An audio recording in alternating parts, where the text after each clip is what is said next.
The side-scrolling 2D Western platformer known as Gunman Clive rolled onto the 3DS eShop scene back in early 2013 with little to no hype. Biggest reason being that it was coming from the then unknown Swedish indie dev team Horberg Productions, which for the most part is a one-man development team who previously worked in the glorious and fruitful mobile market. People tend to stick within their comfort zone, so Gunman Clive had the chance of getting lost in the shuffle with multiple other titles that have hit the eShop. But in reality, it wound up receiving critical acclaim from journalists and the general public alike, with its solid gameplay and homage to past games like Mega Man. The word was spread about the wonders of the gun-slinging hero, and thus the more well-known the game became. With such a meager asking price of only $2, it wasn't asking much back from the players monetarily. It was a safe investment for gamers, since they wouldn't be losing out on a whole lot if the game didn't turn out to be their cup of joe. I'm sure you can skip out on that $7 Frappuccino from Starbucks. Priorities, folks. Games first, food second. Horberg had certainly carved out a hit for himself, and what better way to build off of those good vibes than to make a sequel that brings together what made the original so endearing to many while also expanding its ideas further, just like any good sequel should. And thus, Gunman Clive 2 was born.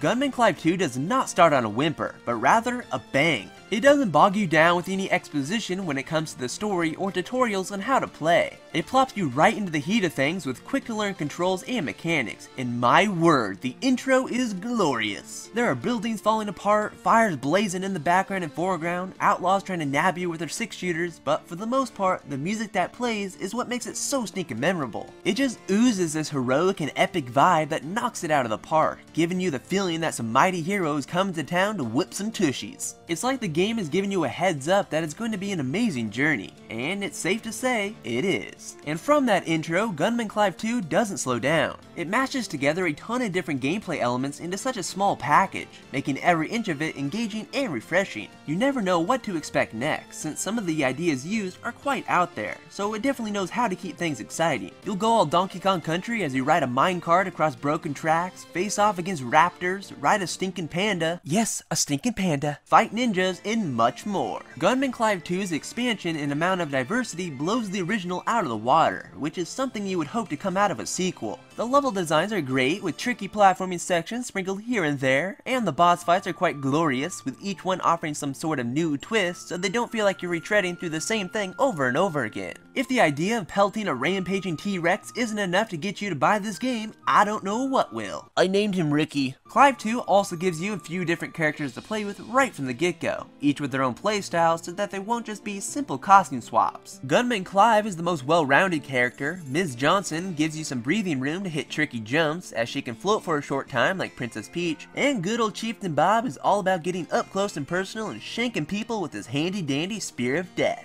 Even though Clive 2 only adds one extra character compared to what's found in the original, it's still welcoming to have them since it makes consecutive playthroughs feel slightly different, and in Chieftain Bob's case, quite different. The controls and physics for Clive and his crew work quite well. For the most part, there were a couple instances along the journey where things could get a little wonky. The rideable panda, although adorable, does not feel super fluid in his movements. Plus, he waddles around like a robot, and he's hands down the fastest speedwalker I've ever seen. And to mix up the gameplay, Clive 2 includes a couple different flying sections that has you shooting at enemies and dodging obstacles, but it can be a little difficult to hit your target. There should have been some sort of aiming reticle, because it can be hard to know where the projectiles are going to land, and on top of that, they're kind of microscopic. Outside of the gameplay, Gunman Clive 2 has a unique and very stylized visual art style that really sets itself apart from pretty much every other game on the 3DS eShop currently. Whereas the original Gunman Clive stuck with mostly a brownish-orange color palette with a few splotches of color thrown in here and there,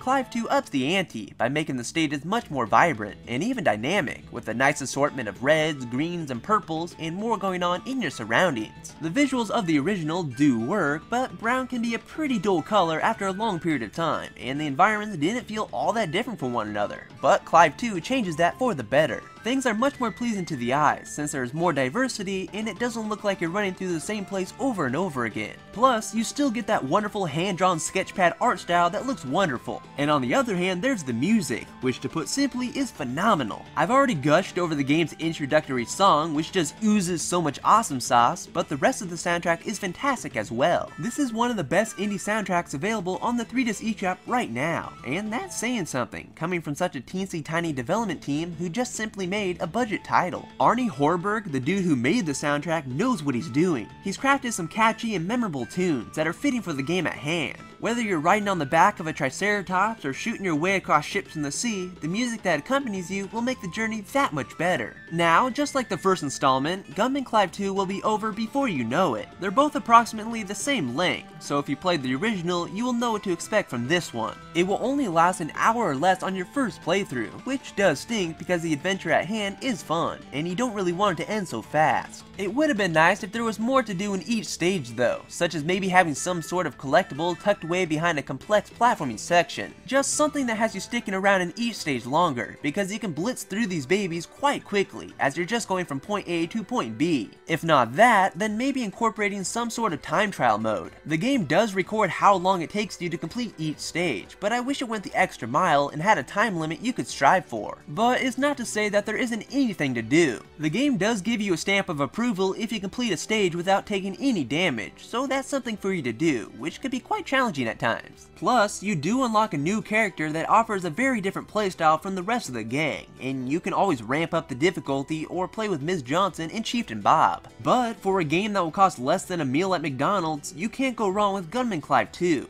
Overall, when compared to its predecessor, Gunman Clive 2 keeps the formula that made the original such a hit, but turns up the dials. The graphics are improved and more colorful, the stages are more dynamic, the environments are more diverse, and new gameplay elements are added in to mix things up. If you have a 3DS and would like some good old 2D platforming action, then do yourself a favor and check out Gunman Clive 2, and support the super small but talented Horberg Productions. So, in all, the GamingPixelShow.com thinks Gunman Clive 2 is an amazing game, but that will bring us to the end of this review, and if you like what you saw, please give this video a thumbs up and add your favorites and all that good stuff, and you can stay tuned for more videos in the future. But I will talk to you in the next video, guys. Bye!